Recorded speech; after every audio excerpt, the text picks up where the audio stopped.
Good morning mga kumarites, may pinagawa na naman nga po ako kay Jowa. Sa simpleng pangapatungan ay talaga naman magmumukhang maayos yung ating paninda. Pero bago nga po siya gumawa ay sabi ko sa kanya samahan niya nga ako mag-grocery dahil bibili kami ng bigas namin. Sabi ko nga sa kanya ay kaunti nga lang po yung aking kukuhain pero hindi ko na naman nga po napigilan itong aking sarili. Napadami na naman nga po yung aking dampot.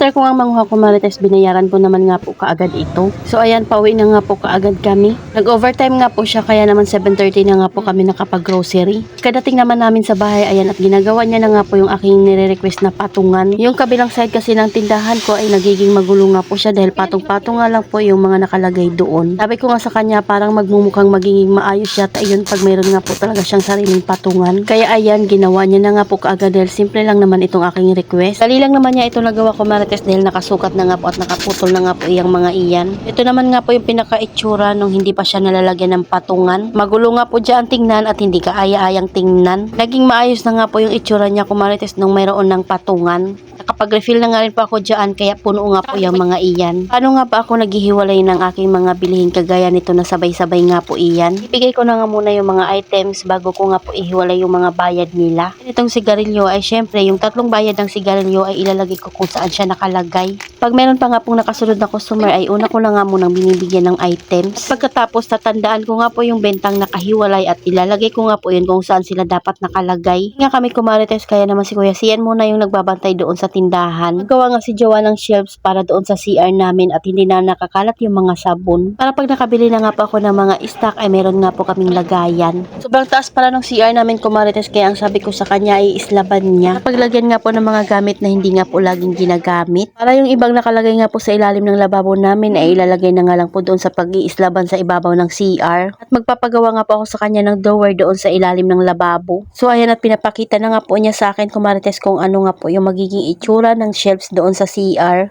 Sabi ko nga sa kanya ay isukat yung mga kailangang ilagay doon sa CR. Para syempre at maging kasya nga po at hindi masayang yung kanyang gagawin. Habang siya ay gumagawa dito kumarites, ako naman nga po ay nagluluto na ng aming ulam. O di bang sipag yan kumarites, abay nag-overtime na nga iyan, pag uwi naman sa bahay ay nag-DIY pa. Mulong pa nga sa aking pag-grocery. Siya may gusto niyan kumarites, abay hindi ko nga yan pinipilit dahil gusto ko nga rin po talaga magpahinga. Pero sabi niya saglit niya nga lang naman daw ito gagawin. Nag-uusapan nga namin kung saan niya ilalagay at kung ano nga po magiging itsura nito. So ayun lang muna kumarites, salamat sa panonood, follow for more, God bless us, at sana i-share nyo na nga rin po itong aking video.